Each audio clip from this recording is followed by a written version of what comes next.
this time around we are going to cover environment art from concept to actually putting the environment pieces inside our levels. With me today I have a group of amazing people. First of all, I have one of our environment artists himself who actually creates these amazing pieces, Kate Cook. Hey everybody. And I have my lead character artist who also does a lot of environment and feedback and is just doing a lot of stuff everywhere, Chris Pollitt.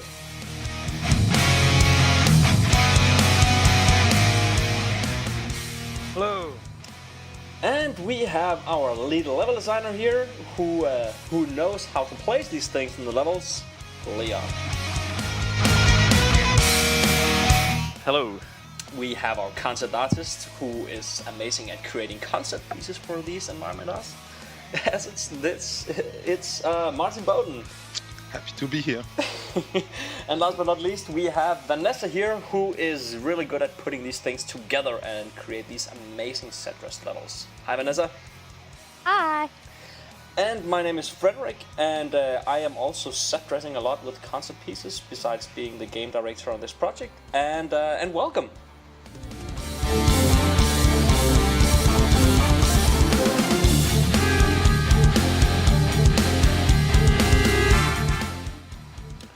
So first of all, we are going to talk about how to create concepts for modular environment design. And the reason why we are specifically talking about modular environment design, both in this podcast and in the blog that Kate has written, is because modular environment design is extremely important when you're on very strict deadlines and milestones.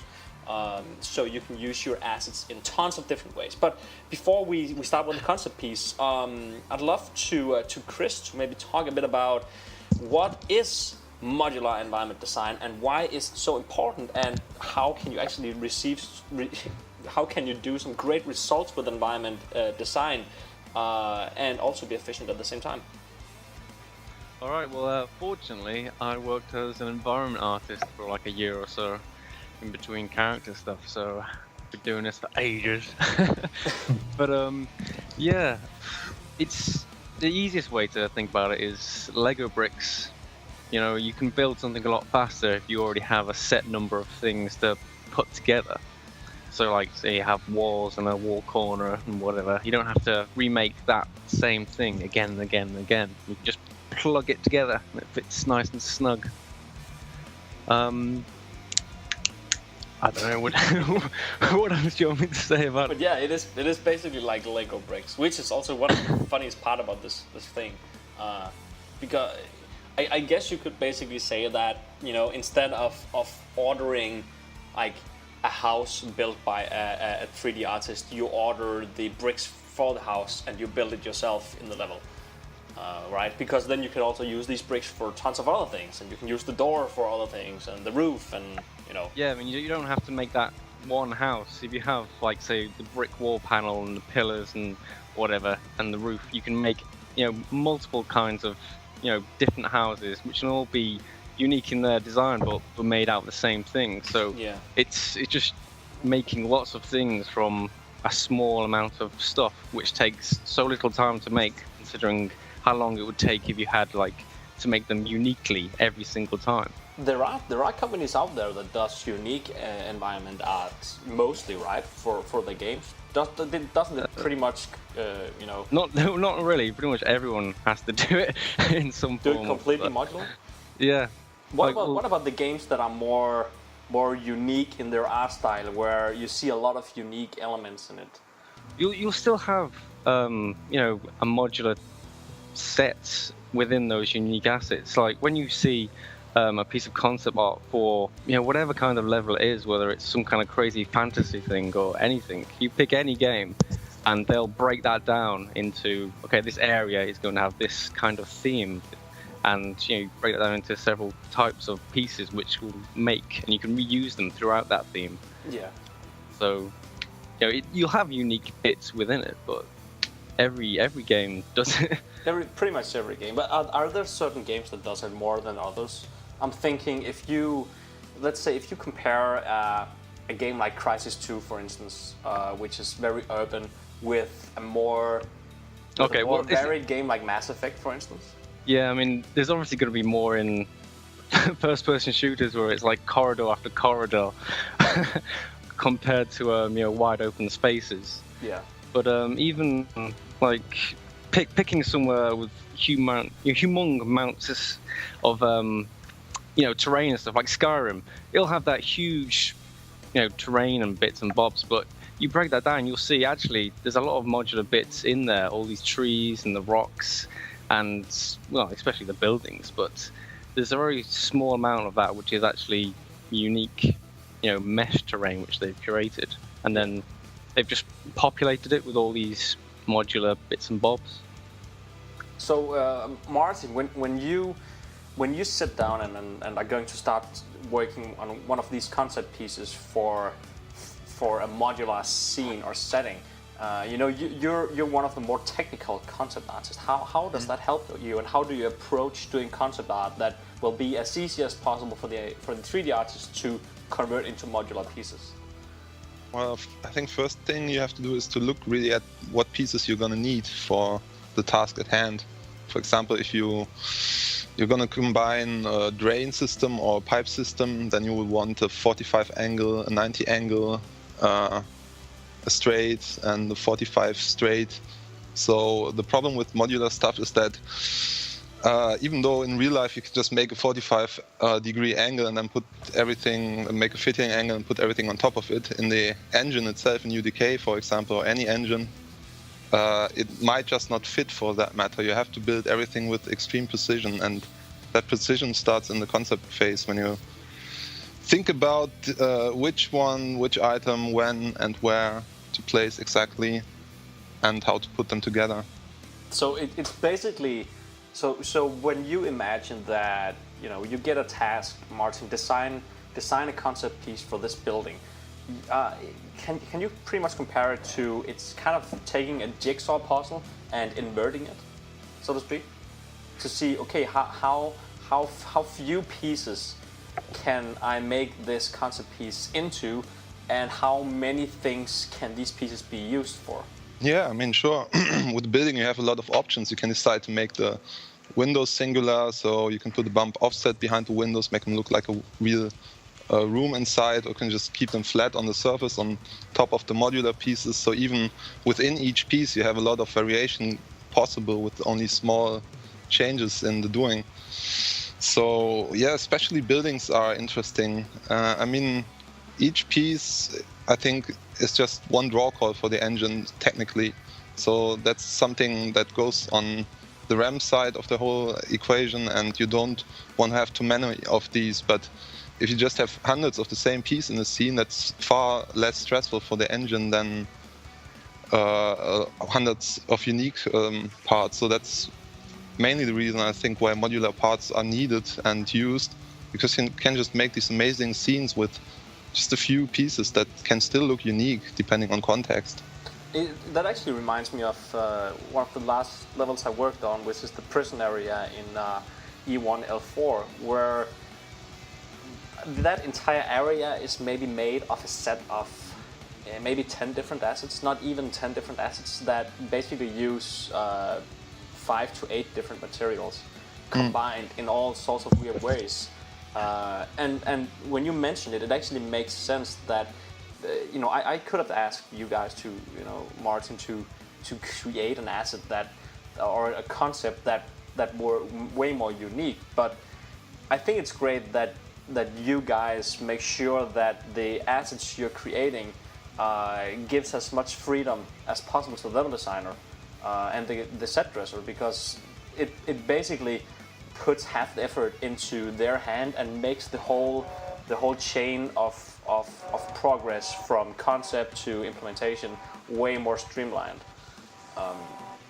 Because, truth be told, a 3D artist could basically create entire levels. I've seen that it reminds me of the documentary of the Uncharted series, where they basically used 3D Studio Max to create levels, which is a completely different way, where the artists themselves are actually creating these huge levels as big, unique assets, and we're doing like the complete opposite way. You know, you guys are giving us set dressers and level designers these big Lego blocks where you can pretty much do anything you want.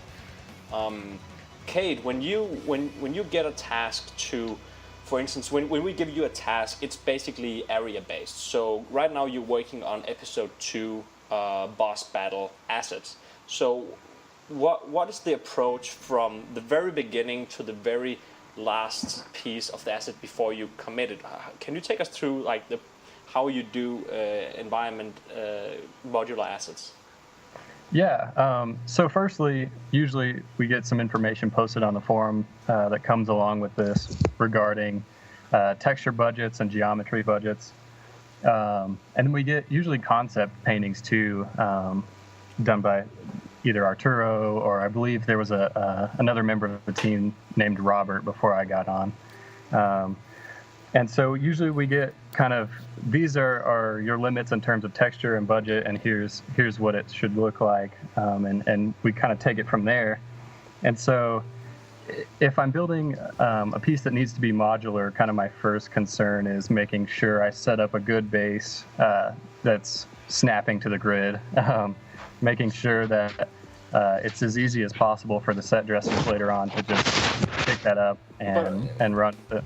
I'm just thinking that, you know, these predefined these predefined numbers.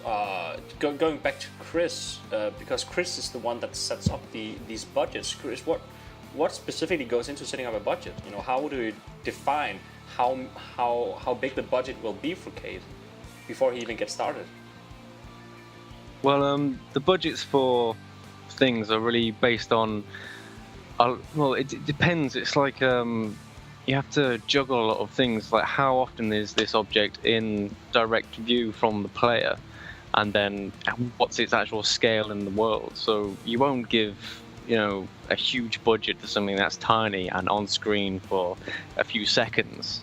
You'll put all the budget into the big things that are, you know, in the player's face a lot of the time. So that's how we decide. You know, a lot of the time it's just a judgment call, but having that underlining foundation, it gives you a clear guideline most of the time. But I'm also thinking that, you know, before even the 3D asset is getting started and you define this budget for Kate, are you thinking about that this asset would be modular, that some people might use that asset as a small tiny object, and another guy might use it as a big object? You know, how do you do that, and do you work in like detail maps and stuff like that in the calculation of the budgets? Well, it's always good to give a fair leeway. I mean, because it's nice if you can make everything into a little modular packet, because it allows for much more creativity when someone's set dressing, because it's harder to move around a unique asset into, you know, lots of different places. So you'll only use it a couple of times. Whereas if you give them the option of having it in a modular thing, you know, you give them more creativity than shuffling about. So it's depending on what it is. It's always, you always have that little voice on the side going, "Make it modular, make it modular." Yeah. Okay, so going back to Kate, you know, after you get the budget, what is the next step? Yeah, so if it's a modular asset, usually I set up, I just build a simple kind of bounding box or a piece like that to establish the measurements. I usually have a character mesh inside the 3D scene that I'm working on just to kind of gauge the scale. If it's not something that's modular, you know, obviously snapping to the grid is not as important, but the scale in regards to the player is still pretty significant. Then I just kind of work on high poly stuff. Because we're casting down to lower poly models, floating geometry is something that helps a lot. Instead of actually trying to cut in holes or you know, really intricate shapes like that, I use a lot of floating geometry. What is floating geometry when you work in 3D?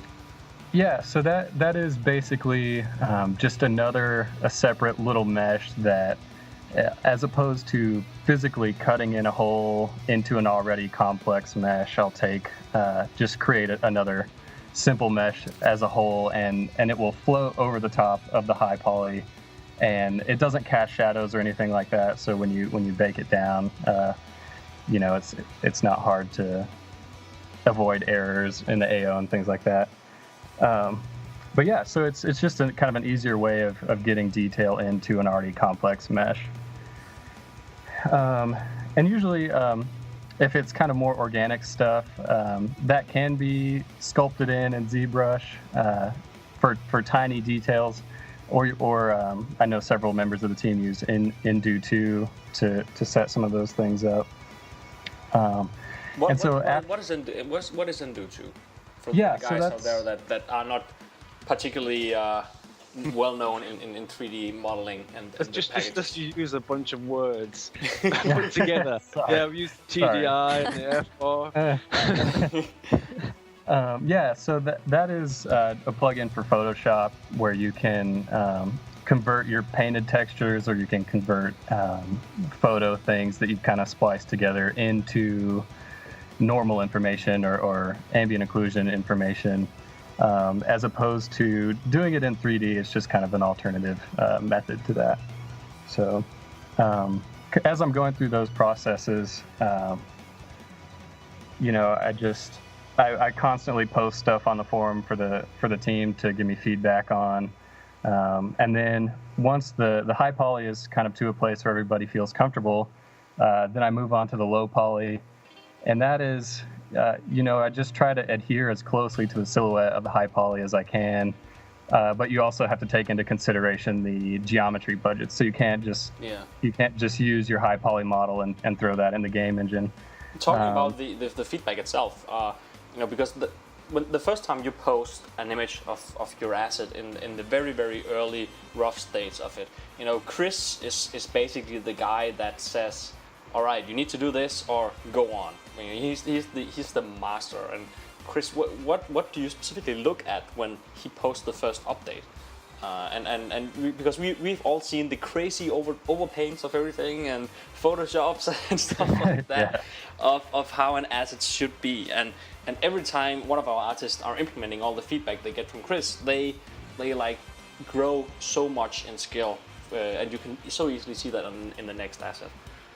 Yeah, I mean, it's great when you give feedback to somebody and they really listen and take it to heart, and you see them level up as an artist. But Kate's been pretty lucky. He's been doing the stuff right from. So I haven't given him many, but looking. I suppose one thing you have to keep in mind is, does it look like it would work in reality and stuff? So if something just catches you and you go, oh, that wouldn't work, you have to spot that on. But the main things are like, has it got the correct edge wear for something that is in reality and is taking like weathering damage, or would something in this environment have rust, or is it too damp, or is it too dry, or whatever? Yeah. Are the different types of maps pushing like the right kind of material differentiation? It's giving off like metal should be shiny, wood should be less shiny. Depending if it's raining or not, I guess. Well, yeah, if it's raining, everything's shiny. Actually, when you mentioned the level up thing, that's actually we have like in our internal forum we have like a level status between each of our friends. Yeah. Level 15 environment art and stuff like that. How awesome would it be if that was actually linked to your skill? Yeah, never quite got why I'm we still had a minion. Yeah, right now it's linked to how many posts you have. So I'm just gonna spam post now because then I'm good. But yeah, and then after that, Kate, you go down to the low poly. What happens then? Yeah, so with the low poly model, I'm just trying to make that look as close to the high poly as I can. General kind of overall silhouette is huge. A lot of the detail stuff, doesn't need to be built into the low poly because that can be conveyed through the normal map. And so the process with the low poly is very similar to the process with the high poly in terms of I post that to the forum, get feedback from the team, constantly make changes until it's to a point where everybody's happy with it, and then the texturing process, that's the same deal. I like to get as much feedback from people as I can to make sure I'm headed in the right direction. So yeah, I mean, after the low poly is built, it's texturing, and I'll post progression shots of that stuff. And Chris is really good about kind of picking up spaces where there need to be, as he was talking about earlier, like various material definitions and differences like that, if you've been staring at the same texture for 4 or 5 hours or whatever, you might kind of overlook. Yeah. It's really nice to get fresh eyes on stuff. So yeah. After that, when you're one of the very, very, very efficient artists we have aboard, do you plan it out in a specific way to be able to pretty much? It's every day you have a new update, but it's maybe every 3 days or something like that you have a finished asset out there. Do you particularly pay a lot more attention to planning than you would usually do, or? Yeah, I do kind of try to look ahead and kind of feel it out in terms of how long I think something will take me, but it's inevitable that everything that I build, I run into some issue that I've not really had experience with before, or some kind of little hitch that throws me off. So every model, even if it's a simple one, kind of becomes a learning process and teaches me something that I didn't know before. But unfortunately, even if you do a lot of planning, sometimes you fall behind, and you just have to put in the hours to work through it. So yeah, we all know that, definitely. I'm planning some task lists. I always add an extra week just in case that person doesn't meet the deadline. Like stuff always happens that goes wrong. Life just throws stuff at you. So I'm always don't forget to add the extra week. I also feel that somehow it's funny how when we have reached a milestone or when we are closing in or a crunch, it seems like everyone gets more motivated because we have this family team spirit where we all like help each other get better at anything. Even though you're not a 3D artist, we have people commenting on your stuff, and you're commenting on other people's stuff that is not necessarily in your field of view. And I feel that really lifts the spirit of the entire team to just cram out all these amazing assets, not because we have a paycheck in the end or something like that, but because we really all believe that this will be an amazing experience that we would want to play ourselves. And that's another thing, that when you pump out assets, great environment modular assets that are top quality, the rest of the team sees that and they get motivated. Every time I see one of your assets, I'm like, oh man, I could use that in this level, and I get in and SVN update and starts playing around with it, and you get super motivated because it's, for us set dressers and level designers, it's basically the same as when you were a kid and someone gave you a new Lego present, Usually. Yeah, even though you had tons of Lego already that you could play with, that new Lego present just makes you go back to all your old Legos and start playing with that again and building new stuff. And that's kind of the same feel we get the more updates we get from you, Kate, and the same with the rest of the guys. Every time there's an update, it motivates the entire team in some way or another, which is really good. And that's why it's so important also to be good at showing all these small updates, because that gets our brains going from the beginning. Instead of posting an update of a near final asset as the first update, showing the very, very first update from the birth of that asset, gets our minds going. Oh man, when this is done, I can use it with this and that and put these things together, and that brings this grade into Leon, because you design these levels, and when you design the raw block out of the level, how do you think environment assets into that? Well, yeah, you kind of plan ahead. You think, oh, I've got these, or I know these are upcoming, and you can fit them into certain areas. And another thing you do is you kind of try and make sure that you conform to sort of the grid for stuff that's square shaped, like architectural stuff. But whereas when you've got like caves or natural formations, you can go off the grid and you can be a bit more sort of let loose. But that's the thing with good environmental assets are always ones that snap to the Unreal grid, because you can resize them quite easily and they fit in a lot of areas. And another important thing is the pivot points on them as well, which you really need to make sure that the environment guy has got them all right. So sometimes we might do just a basic block in the Unreal editor and then export it, and they can work from that to find out the scale. Yeah. So, can you tell us a bit about what the difference is between planning a level design with unique assets and modular assets? For instance, let's say you're planning, like you're designing a block out in a level, and you have this amazing visual scene that you want to set up. How do you plan that, and how do you decide, okay, does this need a unique or a modular asset? Well, all it really comes down to is like how complicated it is. If it's something like, say, a statue, you're obviously going to need someone to make you a mesh. But if you're making a building, you need modular pieces, because to make it every single part of your level unique would just be crazy. Like they've said before, you sort of look for anything that you think that you couldn't make out of existing assets. Yeah, and people are very creative with that. And it reminds me of a conversation we had a couple of weeks ago with Leon about 3D Movie Maker.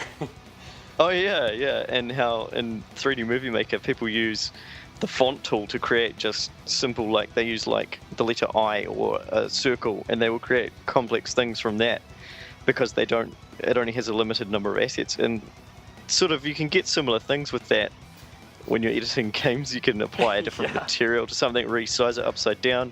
Like I used a wall piece for like trim and stuff. You can use all sorts of things all over the place. It's quite cool, really. Like, and some people you would never think how it's like, how do you even think about putting those together? Like it's just it comes out of nowhere sometimes, and that inspires you to make your own. Yeah, that leads perfectly up to Vanessa, because she's one of those that whenever we go in and check her levels out, and the same with you, whenever I check one of your levels out, I'm like, hey, that's a really good idea. I'm gonna steal that, and then you pay. You stole a big chunk from the E1 L3. That was fun. I was like, that looks familiar. Oh wait. Oh yeah, the hallway in the beginning, right? Yeah. With the flags, and I was thinking, wow, that's a really good idea, and that's the good thing about something like this, because the more you steal, the better. Almost. Because it makes the level consistency. coherent. Yeah, exactly. Yeah, it makes them look like they actually fit together, which is really cool. But Vanessa, you've come from the outside, and basically, you just joined the team and got this insane package of 32 gigabytes of data. Yeah. And, okay, where do I start? Because the rest of us have been there for quite some time and knows that we pretty much all know where the exact assets are placed in which packages and can find them very fast. But it's so funny to see this from a fresh perspective, how you have used these assets, because it's not always as intended, but you still make it work. How do you do these awesome things, and how is it to come in as a new one and to work with these modular assets? I'm not gonna lie, the first day when I got that huge package, I was like, oh my god, this is a lot. It was a lot to take in, but I basically just, I was given the instruction to go back and reference the level before, and that's what I did. I took screenshots. I was in that almost as much as I was in my own level, just like looking and making sure that they flowed together. And then I was like, well, I can do this, with this way. All right, we're gonna do it. Let's make it work. There's certain ways of just making new assets without having to have a new asset. Yeah, but we're also in a situation where you usually for the bigger set pieces in the levels, you would usually have a concept piece to accompany it, which we don't. basically because we have to be very efficient, but we still have to make sure that that area is visualized in 3D space by the assets, so it looks like something that could have a concept piece behind it. How do you approach that when you have a huge setting that, okay, now I'm gonna set dress this insane scene and I don't have a concept piece? Just references, like like when I'm given a task, the design document already has some references, and so I do my best to implement that and put it in the level and make it where it makes sense. I know there's been I've had to kind of clean up a few things, but it's a huge learning process for me because I'm still a student and I'm still learning, but I'm trying to do everything that I can to make it look really good, just flow really well. What if you get what if you get a level where you basically need an asset, but we can't really deliver that asset because our 3D artists are just swamped I make with one. stuff already. How do you make I'm that? like, How do you put it together? well, sizing meshes, I can make it skinny. I can completely entirely change it, like make something out of it. Like I made those wall pieces. It took different meshes and I pushed them together, and I made something entirely different. I can make a chair, a bench. I made a podium. Yeah, made podium out of just wood pieces. Yeah, it's amazing pieces. how much you can build out of that. I've had looked at your levels also where I was thinking, what's that asset? I don't remember seeing that anywhere. And you just click it and you press Shift G to ungroup it. Oh, that's what it is. Clever. Yeah. But that's a really cool approach. And the same with you, Leon. You just got into set dressing now because you've been taking care of actually building the base of all the levels and scripting them. How is it for you to get into set dressing now and using all these modular assets? It's quite good. Because we've got sort of like a huge amount, and I kind of know what they are now. I recognized, like, I remember a piece, and I recognize that I can use it here and there, and I can twist it around upside down.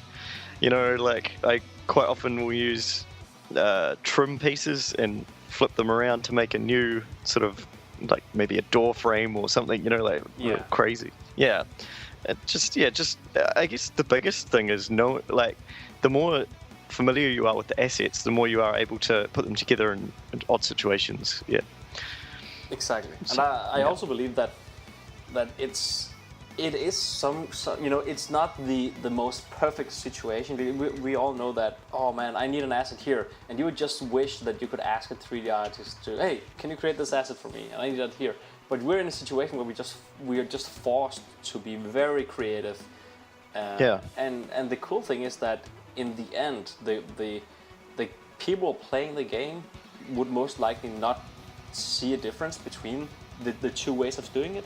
But our way of doing it is just so much more efficient in terms of how much work there is required from the artist's side, which gives them room to work on even better things, creating better modular assets instead of just, creating bad assets to get more unique assets out there, so to speak. But also when you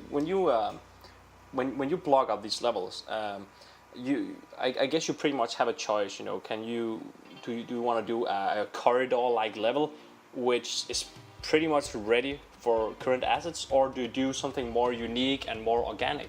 How do you make that choice?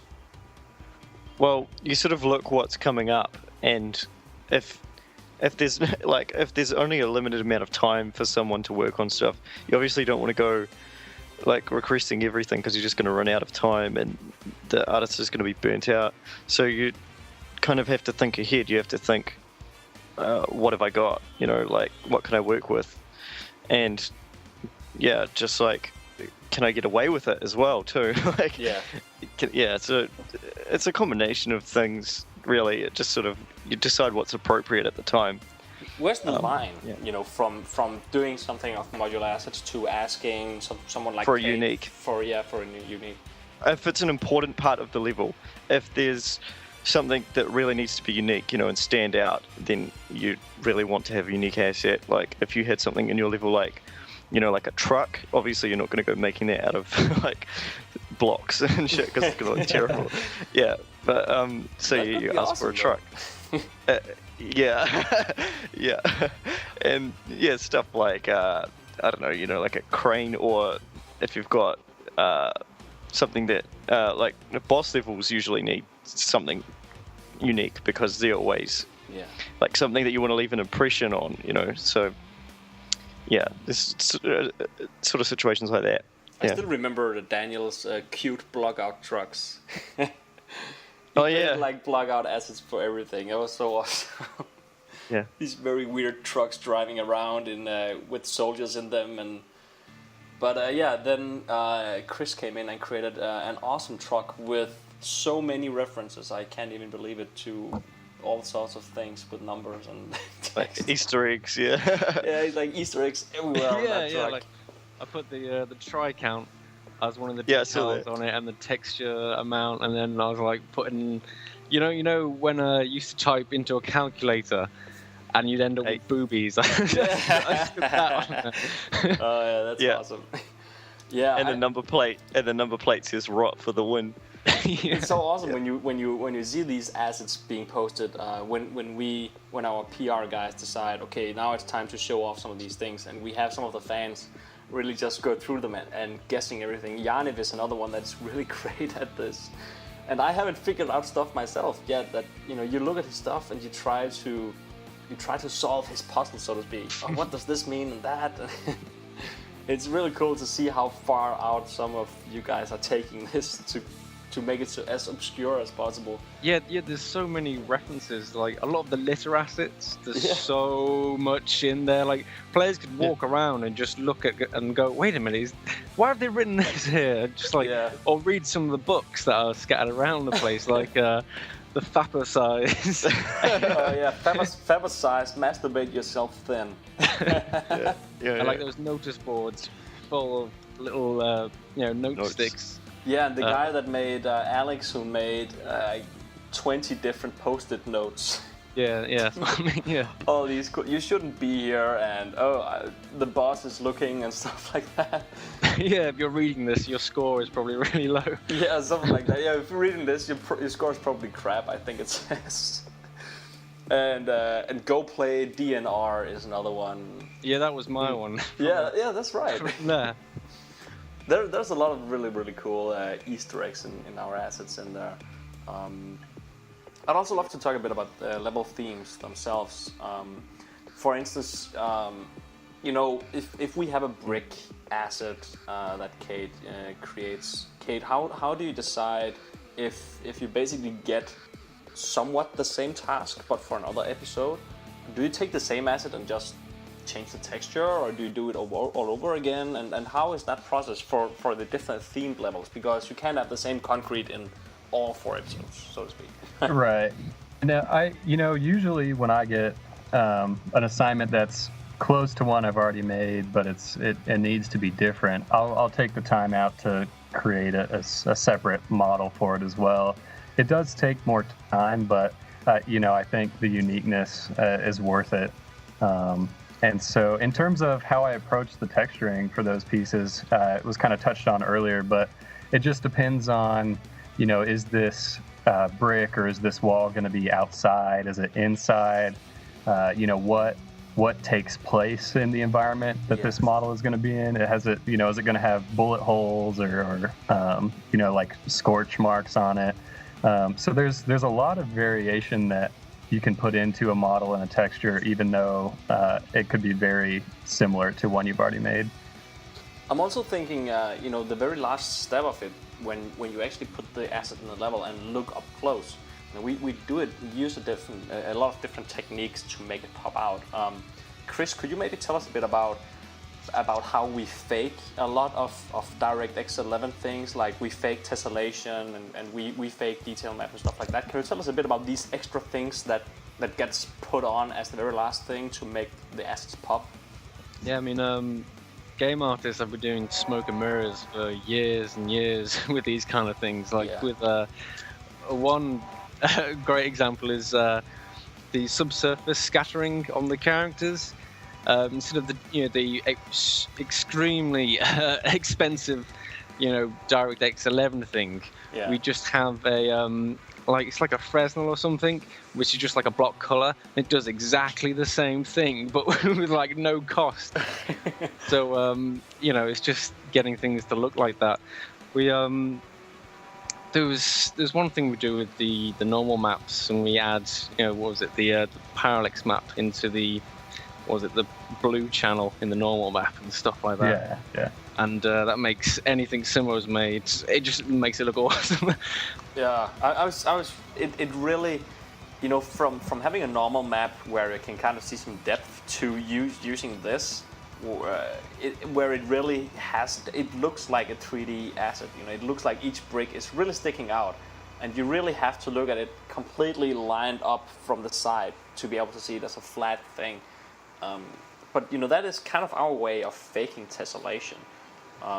Another thing is the detail maps. How did you approach that?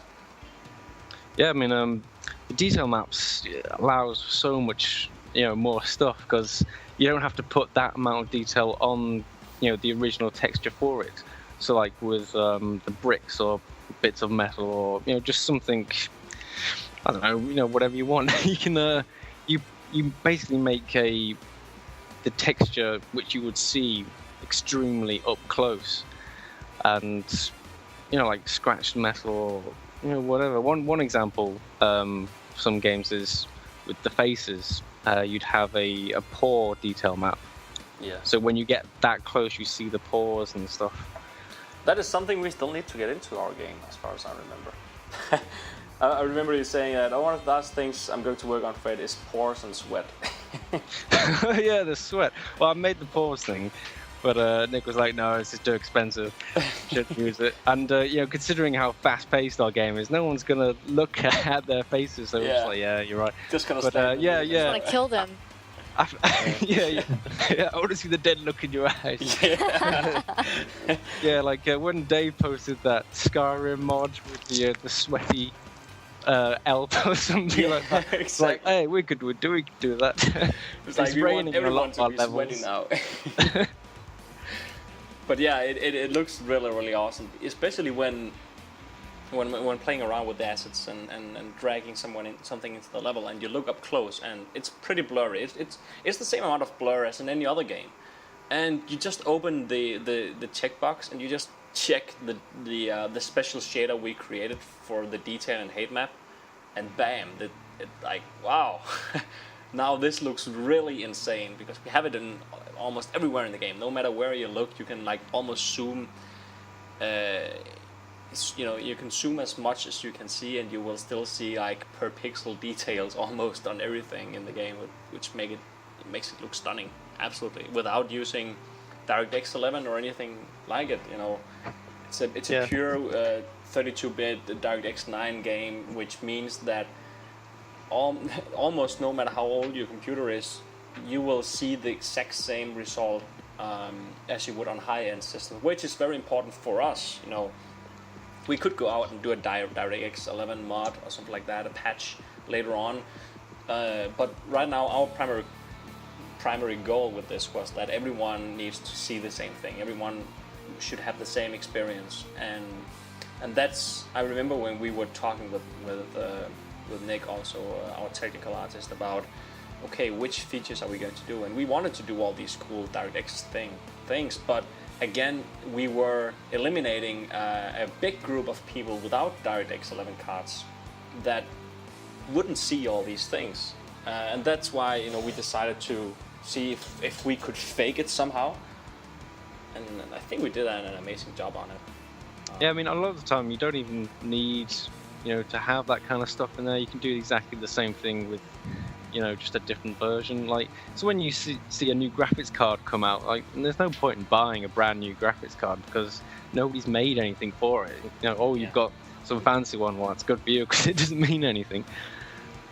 And that's the same thing that it's also it also means a lot to the kind of game we're doing. We are doing a game that we want a lot of people to play. We are doing this old school, fast-paced shooter. And of course, if we were doing a next generation console exclusive game, things would be a whole lot different. And I think maybe on the falling rope here we could talk about the future of doing these kind of things. So kind of a question to I would like to ask Kate here. Kate, imagine if we were doing something for a next generation console, and you pretty much all of the budgets were just lifted, to like 4 or 5 times what it is now, and you didn't have to think about these things working on multiple machines and stuff like that because you had one unified platform. How would that change your workflow? 4096 for every texture. Right. That would be awesome. It would make I guess part of what makes low poly modeling difficult is the geometry budget you have. You almost have to build your high poly keeping the restrictions of your low poly in mind. So if the geometry budget was quadrupled, then that just makes it that much easier to either push silhouette and make much more interesting objects, or just it makes it easier to adhere to a silhouette you've already established. And then the texture just looks a lot nicer at a higher resolution too. So yeah. How about you, Vanessa? When actually doing the set dressing, what would change for you if you had you had no limitations whatsoever? You could just go crazy. I would build all the things. I would go absolutely crazy with detail, for sure. It'd be pretty awesome to actually have a lot more unique assets. I wouldn't have to, build weird things, as you would say, and construct things. But no, I still kind of like using my creativity. I think it pushes it a little better and helps me grow. You could put trim on the trim. Yeah. Trim on the trim. I could bedazzle everything. I would. I think I would create a small little peeking hole in a door, and then through that peeking hole you would just see a whole world that you can only see. It would be amazing. Through that peeking hole, like, this is Make an entirely open world game. Just build something really elaborate behind the the invisible wall. The players can never get to it. All they can do is look at it. Yeah, and they can't see it either. They can only see it through cracks between bricks and stuff like that. Yeah, they'd be like, "What is that? What is that? What is that? Ooh, what is that?" That is awesome. Yeah, like a big difference between this and a huge next generation game, console, whatever. Is the time difference you get to spend on stuff, because when you break it down, we're really not doing that much different. Like, we're at the same kind of quality standard as a AAA game. We're not making amazing art compared to that, because we don't have the time for it. Like, they get to spend months on things, and we've only got a couple of weeks to do the same thing. So technology-wise, it's it still looks as good, but we just needed more time. You could always use more time, I guess. Yeah, so like if we had loads of time, we could easily do something just as good. Yeah. That's the dream. What time? Doesn't that mean it actually gets harder in the future? Because, well, not harder, but in a sense, you require even more manpower to make a next generation game, because there's more details, more refinement, and you need more. It's just taking longer, so you'd have to get more people to cope with the scale, I guess. But it always depends on what you're doing. Really. I mean, or maybe we get magic tools next generation. Magic tools. What about the assets themselves? Would that take longer to actually do, since you already have the high poly, so to speak? Well, considering most of it is getting the, dumbing down the high. Well, I wouldn't say that optimizing is a better word. You can't use the same detail you put into the high on the low. So, I mean, would the most optimized situation be to simply don't bake at all? Just use the high poly. I don't think anybody can do that. Like in next generation. Even in movies like Avatar, they used high poly and baked it onto lower. So even they needed to reduce some of the amazing poly counts. It's really cool. I mean, this is amazing stuff. If you look at whole history, how easy these characters looked, or how simple they were, and how elaborate stuff is now with emotions and skin, subsurface scattering, and all this shit. It's really fantastic. It's a great world for artists. Yeah, it's absolutely an amazing business to be in and see all these things getting created. See how It's close only we getting get. better. The interesting thing is how close the gap is, coming between film and games. Like, if you looked at some of the meshes from like Lord of the Rings, it's actually getting pretty close to games. Like, I saw Gollum's mesh, and I was like, holy crap, that could be in a game now. Yeah, exactly. And when you saw him back in 2001, you were blown away. Yeah. Yeah. Definitely. But That was 12 years ago.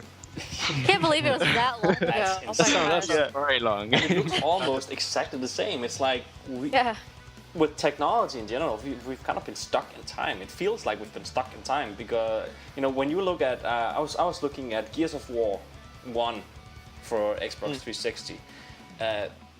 That's 7 years ago, and that looks amazing still. It looks amazing. It looks as amazing as the newer games does. It's Unreal Engine 3 with all the bells and whistles. And if you look at 7 years gap, if you look at just between Doom or just between Wolfenstein and Quake, which it looks like an 8-bit game and a full 3D with complete lighting and everything. Yeah, 4 years. It's insane. Yeah. It's cool when you see a team that really pushes the technical limitations of the console. Like, everybody knows how awesome Shadow of the Colossus was because they were doing the same kind of Yes. thing all artists do, which is optimize and use smoke and mirrors. Like, they faked bloom and stuff with using different types of masks over the screen. Oh, yeah. just to pretend that you're getting It that. was stunning to this day. And I also look back when we did the Child's Play with Outcast. Outcast, which was purely CPU-based game that didn't require a GPU at all, which in '99 did the water effects with the water shaders. It did bump mapping before it was normal mapping, and bloom effects, HDR, fake HDR, depth of field, all these things. And that's kind of what I miss today, that you don't see the same push anymore. It's kind of like we've hit a wall. The technology just jumps ahead before they get before you get the chance to try and push it to its limitations. Yeah. Yeah. Especially, I think the time where it went the very, very fastest was between Quake 1, 96, Quake 2 came out in 97. And that's 1 year gap between something that could look like a 10-year gap if it was between two games today. And then you had 98, Half-Life in 99, in 99 and 2000, Unreal, Quake 3 Arena, Unreal Tournament, and the gap is just so huge every year. I remember you could get a new graphics card every month, and that is now stretched out. So if you have a top-of-the-line graphics card that is 3 or 4 years old, it will still run top-of-the-line games. But it's fun how we hit a wall. But I kind of miss back then.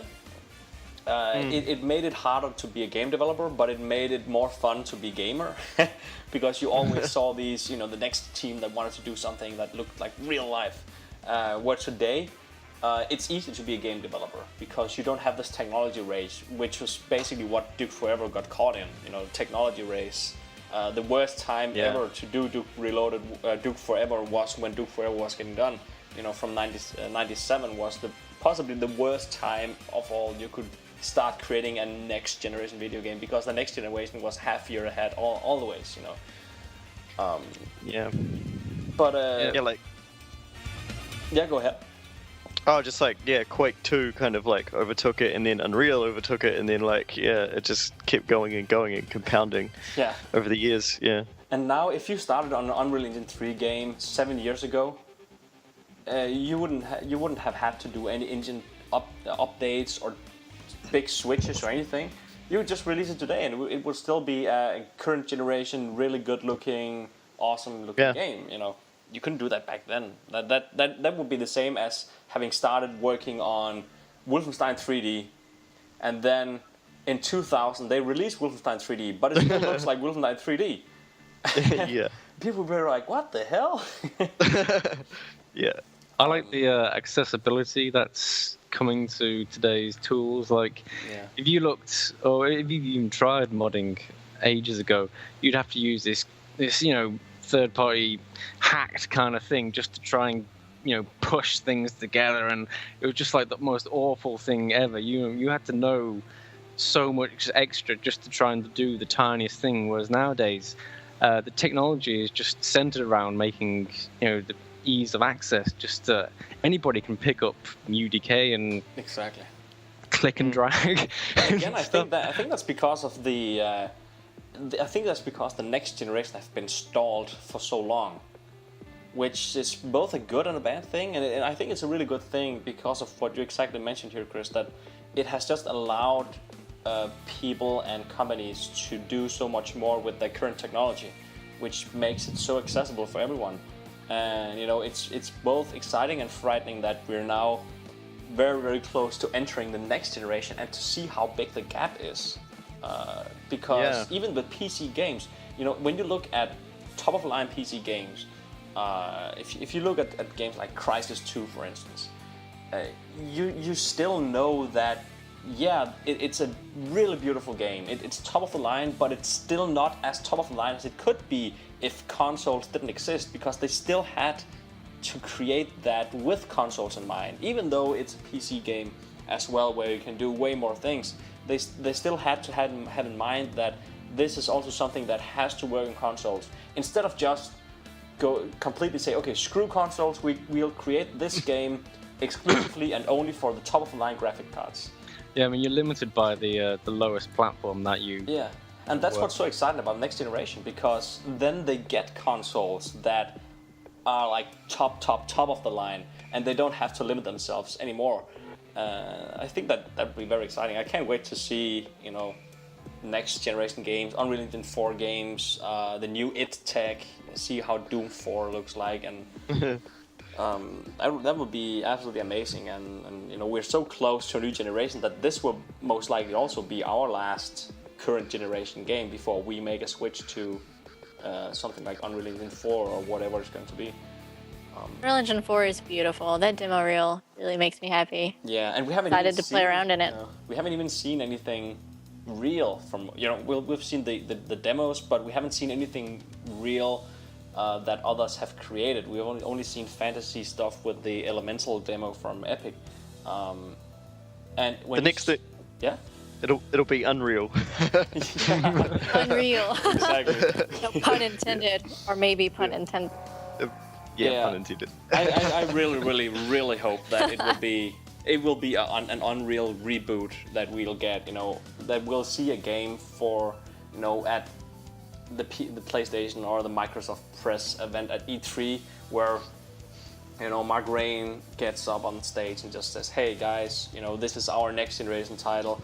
This is the future of gaming," and he shows off Unreal. Nothing more than this. Just name Unreal, and you see this amazing photorealistic alien planet that just blows everyone completely out of their seat. That would be happy. Man, that would be awesome. Seeing the Vortex Rikers crashed on Napali, and oh man, that would be a dream come true for me personally. Yeah, man, me too. Or Gabe Newell going on stage and, hey, this is Half-Life 3. Gabe. and he just shows like something that looks like a video.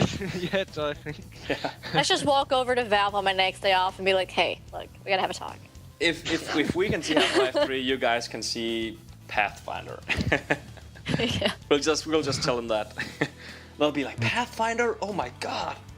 Yes. yeah, because I imagine Gabe is like following us going, oh, I wonder what this is. When are they going to release that? Yeah. I imagine that as well. I like to be optimistic. Oh, it's a secret. Go away. Yeah, go away, Gabe. You're not invited. He spams us with emails all the time. Shave that beard. Yeah. we get emails all the time from Todd Hollinshead and John Carmack and Gabe, and you know we always like, oh, go away, guys. You have to wait. Oh, gotta use the high sign. But I think realistically, Unreal Engine and UDK will probably still be used for a couple of years, even after the next generation is introduced. Oh, 'Cause definitely. It really all good depends whether engine. it's, you know, whether it's a complete replacement they're going after, or if it's simply a continuation. It's Well, there's like a huge amount of content, like, you know, like documentation, like the user forums, all the different games. There's tons of stuff to work with, so you've got a really good base to start from. So it is also interesting to see if is all of this content is going to be an evolution of that in Unreal Engine 4, or is it just going to be, you know, they completely scrapped everything and started from ground up? Because that would be a huge problem for also developers and fans and Oh, they'd probably keep They it the are same. opening up a studio here in Washington, like a software development studio. I know Epic is. So a new wow. studio.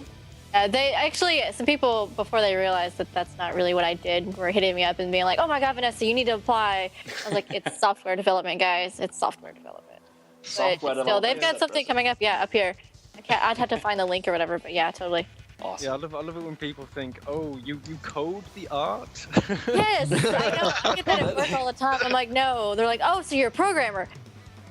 That They are reminds me of always the old telling demo me- days, you know, back when you were at demo parties in the early mid 90s, where, you know, coders created art. That was awesome. You know, see how much art and coding you can put into like 16K. Yeah, those were cool, man. that was That one that was at the project, which was only like 96 kilobytes. Oh, and that it was the looked first-person shooter, right? Oh, that looked amazing. Yeah, that was a German first-person shooter that was something like 70 kilobytes. 96. It was 96 kilobytes. Yeah, yeah. that's right. Yeah. Which was absolutely amazing. It had like 100% dynamic shadows and lighting and stuff like that. It was like Doom 3 quality at the time. Yeah, but Yeah, that was and- amazing. And like, also, it's like, it was all procedurally generated, but still, it was only 96 kilobytes. That's like, how did they even do that? That's some real magic. That's right like there. our README TXT file. Yeah, exactly. It's like dark magic of the programmers. If we created a game with that limitations, like next time Chris just says, "Okay, guys, you gotta do better than that. That text file is too big." Or we'll be finished quick. Yeah. You tell Kate, like, "Okay, Kate, you can use one triangle. you can use 1 times 1 texture. That's your budget, and you have to create something like looks like in Doom 3." What the hell? But yeah. Anyways, guys, thank you very much for joining. It was great talking a bit about about environment art and set dressing, and thank you very much for joining us. And we will see you guys very soon with our next podcast. So look very much forward to that, and we will see you guys very soon. Nice.